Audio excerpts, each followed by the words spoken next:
We did all of them. We should, like, put the next one. Yeah. Not yet. Okay.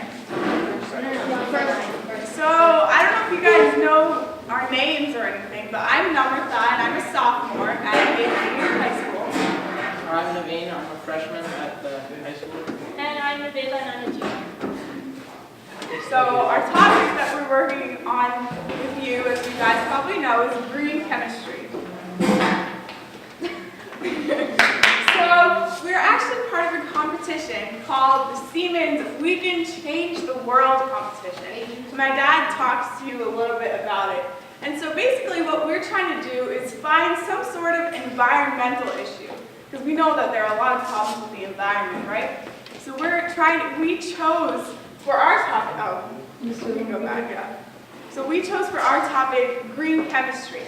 So what we have to do is see that problem and try and implement solutions to it. And one part of that is awareness. So what we have to do is go and tell a bunch of people about green chemistry and how we can make green chemistry part of our everyday lives. So we're doing, as we already said, our project is green chemistry. So you guys all had good ideas, and green chemistry is basically trying to design chemicals so they're not harmful to the environment.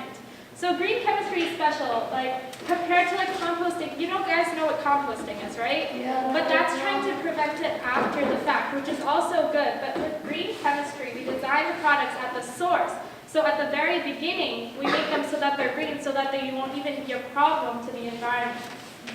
So green chemistry is actually the most rapidly growing field in chemistry, according to the American Chemical Society. And recently, 1990, the EPA, which is the Environmental Protection Agency, passed the Pollution Prevention Act. And so in America, they're spending billions of dollars to clean up wastes. And so this would prevent the pollution, and one way to do that is through green chemistry. So Jordan Larner is the father of green chemistry, and he founded Beyond Benign, which is, we've been working with Beyond Benign, and they helped us bring these activities to you. So he founded it to do green chemistry outreach to kids like you. So he founded the 12 principles of green chemistry. So basically this is, when you make something that's green, chemically, everything that you put into it has to come out, so you're not producing any wastes, and that's the basic idea of green chemistry.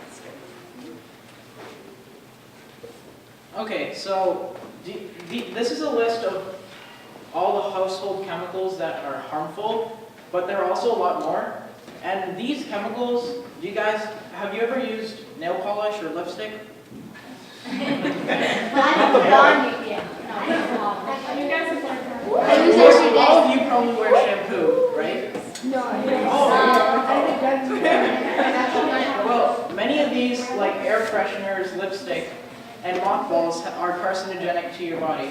And that, like, lipstick contains lead. Some of them contain lead, which can cause cancer. And so you should be careful when you go to stores. You should be careful to look at the ingredients. You probably won't understand them, but make sure that they aren't harmful to you.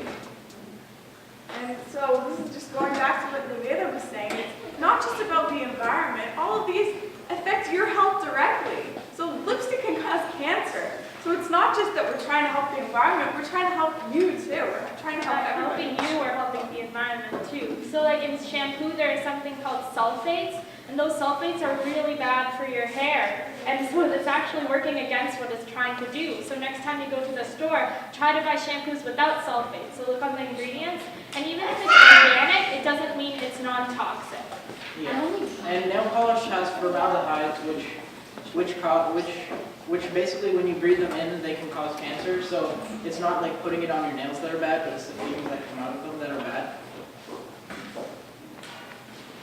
Alright, so these are just a couple of examples of green chemistry. I don't know if you guys have heard of these, but we're going to talk about them a little bit. So PCBs are polychlorinated biphenyls, and so basically they are in waters and they sink to the bottom and they're in the soil. and they kill lots of the animals in the water, and they're also carcinogenic to humans. And for a rough estimate, in the Hudson River in New York, they've cleaned about 10%, and it's cost them around $500 million so far. So green chemistry is all about preventing that. So if the people had thought about green chemistry before, they could have saved over $500 million. Just in that, Yeah, in that river. The green chemistry tries to get you cheap and things that perform well, but part of the cost is also cleaning it up after. So if you make something green, you can save billions of dollars just because you don't need to clean it up after when you dump it into lakes or in the groundwater. That's part of the cost as well. Most people don't think about that. Mm-hmm. So have any of you taken ibuprofen? You guys know what ibuprofen is? What is it? It's like a medicine. Mm-hmm. It's a painkiller. So have any of you guys taken it? I'm sure most of you have. Tylenol. So ibuprofen actually, so there's something called atom economy that's so important to green chemistry. And what atom economy is it means that everything that you use to make the product needs to be in the end result of the product. It needs to be in the product. So, for example, when you make if you make something, except all the material that you make comes out as waste, then that's not good atom economy. So that's 0% atom economy. So, ibuprofen, they had this long, huge process to make ibuprofen at first, and it had 40% atom economy. And that means that half of the stuff they used to make it was thrown out in the end, which is not good. But then, this company called BHC, what they did is they created a way to make that ibuprofen in 3 steps. So then, what happened is their atom economy went to 77%, which meant that almost 80% of the stuff they put into it came out, which is a lot better than 40%. Yeah, and also there are pesticides. So in America, they use 1 billion pounds of pesticides every year. And this is not only harmful to the environment, but something like DDT could cause bald eagles, their shells, it weakens their shells, so it actually kills off so many bald eagles. And now America is spending a lot of money trying to bring the bald eagle population back up, and that's also part of the cost. So now they have tried to reduce the amount of DDT that they use. There's also something called methyl iodide, and that's actually harmful to your body. So when you're trying to make your plants better, you're actually harming your own body, and we don't want to do that. Mm-hmm. So we talked about this with you guys, but the activities that we're doing today is we're going to make our own homemade glue. So do you guys think Elmer's glue has toxic chemicals in it? Yes? Even though it says non-toxic on the cover. It does. It has a lot of chemicals that are bad for you. So you know that smell that you get? That's not good stuff. So we're going to make a glue, and we're going to see if the glue works just as well as Elmer's glue. And then we're also going to make solar cells. Do you guys think solar cells or solar panels, I guess, are good for the environment? Yeah. Yeah? No. And then also why they're not good for the environment. What about them?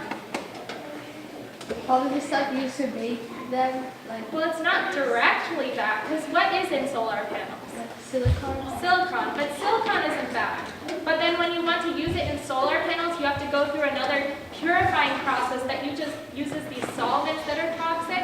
And like Namrata said about the atom economy, the solvents are also waste, so they're toxic wastes, which is bad. So we're trying to make a solar cell that doesn't use silicon. Yeah, but isn't it sort of like made up for where it actually gives you power? No, but still it's not good because also, you know how green chemistry, we're trying to reduce the cost? Do all of you have solar panels on your roofs? No. What is one of the reasons who does? Solar panels. Oh, you have a solar panel? It doesn't work. Oh. Why do you guys think we don't all have solar panels? Other than like wind Cost farms so much stuff. money because they're expensive. And why do you, and So that And you know why purifying process. you know why they're expensive? Because of that process it takes to get the silicon. So they're not very good for the environment. So all right, we're going to split you guys in half, and half of you are going to do the solar cell activity, and half of you are going to do the glue activity. and then we'll switch. All right, so there's like 6 rows here. So the first 3, or the first 3 rows come and go over with the me to do the blue activity. Yes. And then you guys are part of the 4th row. So you guys